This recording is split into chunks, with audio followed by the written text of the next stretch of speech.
A wata tattaunawa da aka yi da kai ka ce ka yarda da fatalwa. Wannan shine kusan abin da yake ta yawo a gari.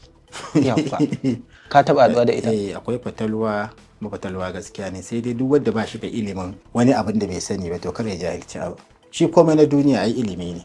Duk abin da baka da ilimi da shi, baka da ilimi baka da masani akan shi to kada ka yi da ta abu.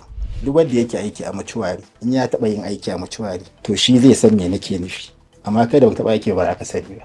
In ba ko zo ya same ni ya ce na so shiga Kannywood, gaskiya zan mishi tambaya biyu kafin ba shi shawarar shiga.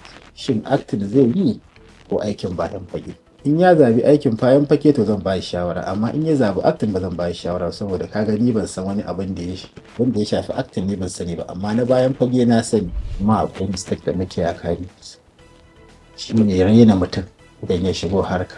Muna da shi daga mutum dan bayi da shi ko da wuna ba sai ga wasu a wani gurin na shi ana ganin sa kaman bayi da daraja ko wani abu, saboda akwai mutane da yawa da harkar kane da ake ganin su kaman wanda ni na sani wallahi a rarraina su ana ganin su kaman barazan mutum wanda yanzu sun kai idda kai nan ga mata sai kai mamaki.